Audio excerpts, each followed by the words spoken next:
special day for a lot of reasons. One of the reasons is that it is the start of the Just Say No Week, which is very important to all of us.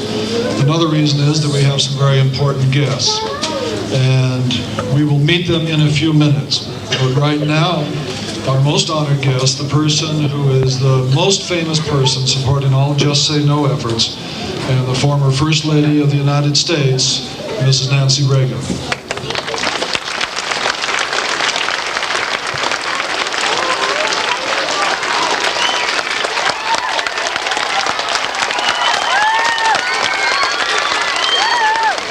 Discussing drugs and how dangerous they were, and one little girl about the age of you raised her hand and she said, "Mrs. Reagan, what do you do if somebody offers you drugs?" And I said, "Well, you just say no." Little did I know that at that moment a new phrase was born. Just say no, those three simple words caught on and became a rallying point for the entire anti-drug movement. There was one small Just Say No club started at that Oakland school, and now there are nearly 15,000 clubs throughout the United States, and even more around the world. And you know, you have to realize that Just Say No is much more than a slogan. Just Say No clubs are designed specifically for children in your age group, for children who are committed to leading a healthy life free from alcohol and drug use. Club members learn how to say no and encourage others to do the same.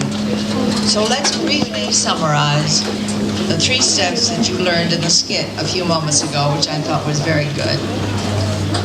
If you're offered something that doesn't seem quite right to you, first, you figure out if what your friend wants you to do is okay.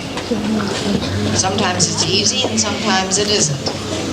You might ask yourself questions like, is it good for me? And is it safe? Then second, if it's wrong, say no. And as soon as you feel what's being suggested is wrong, say no thanks. Then explain your reasons for saying no. And if they keep saying you should do it, just walk away. Third, suggest other things to do instead, which was pointed out in that skit.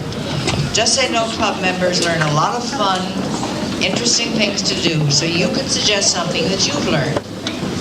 Now, saying no isn't always easy, and I'm not suggesting that just saying no is the only answer to the drug problem.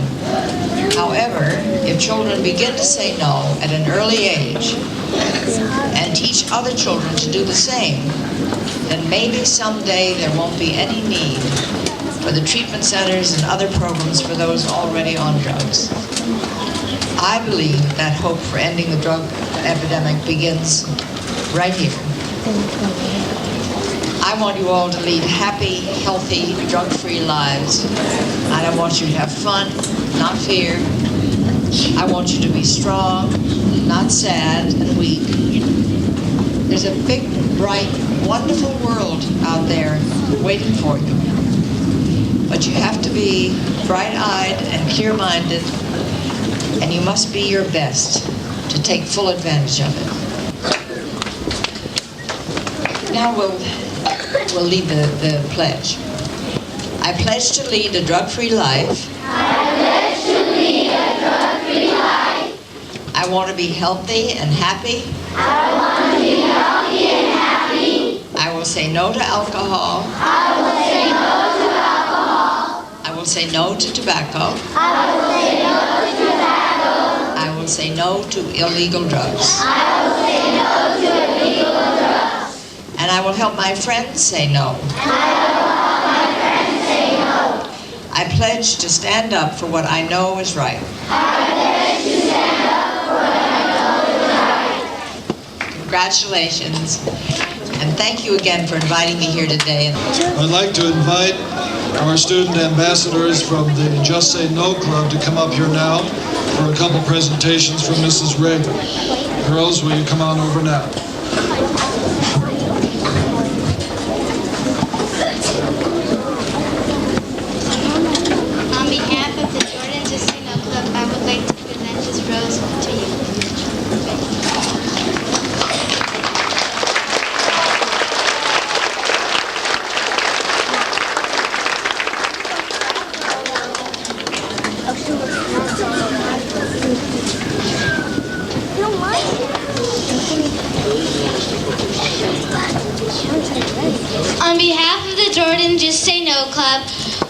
we would like to present this quilt to you.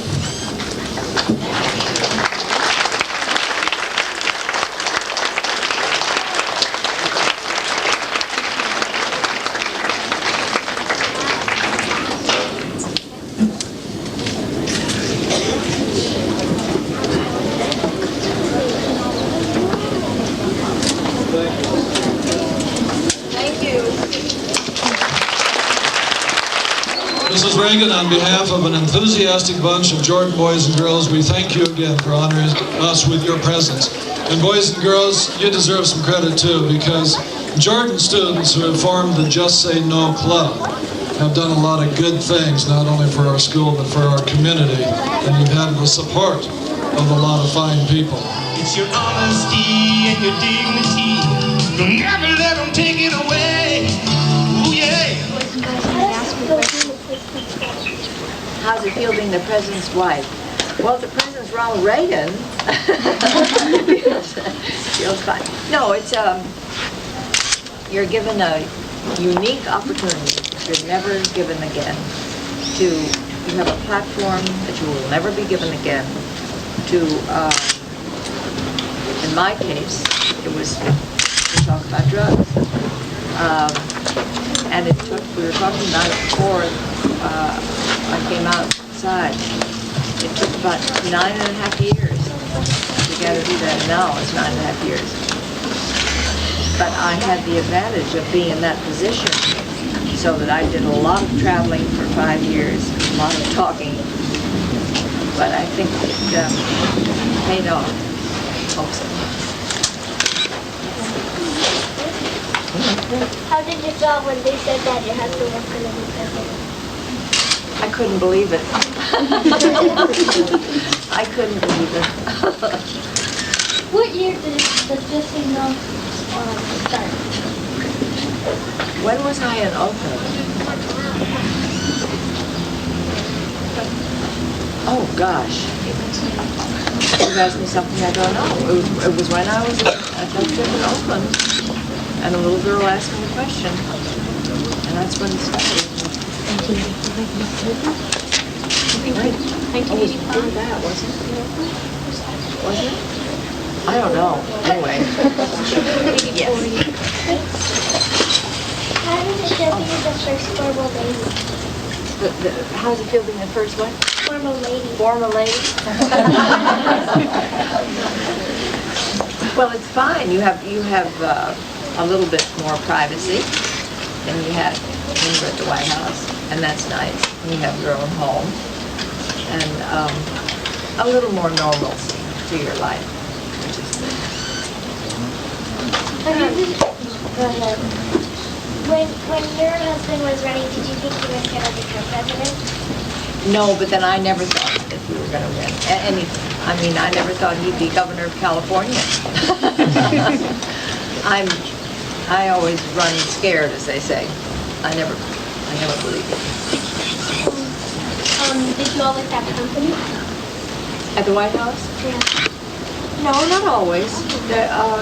Once in a while you have a night when you didn't have to do anything, and we treasured those nights when we could get into pajamas and a robe and have dinner on a tray, and those were wonderful nights. Not many of them, but they were wonderful.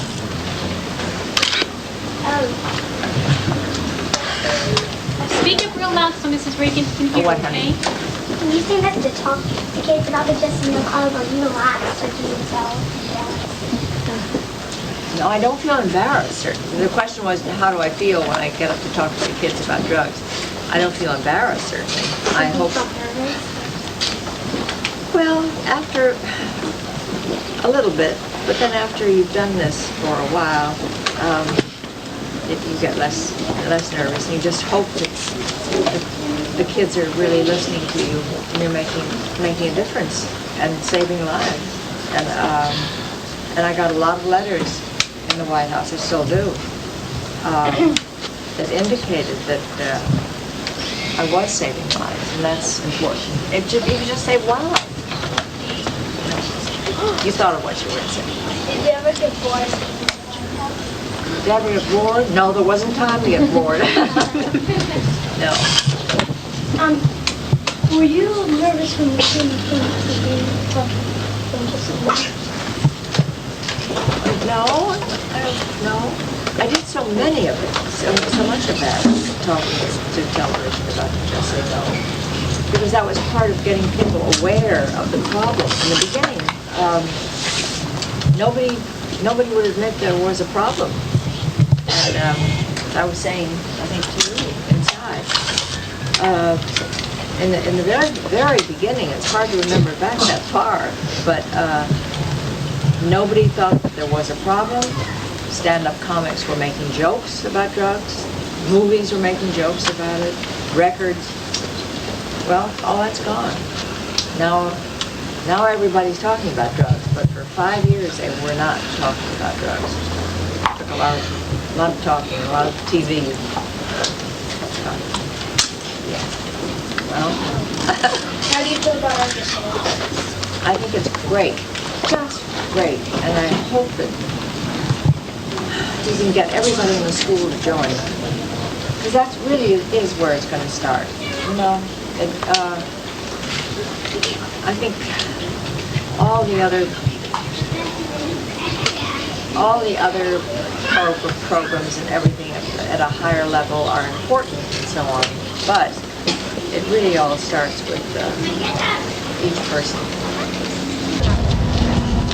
Give me a nice smile. 1, 2, and 3. One more, please, and we're finished. 1, 2, and 3. Thank you. Thank you so much for all those nice, kind words. Bye. Bye.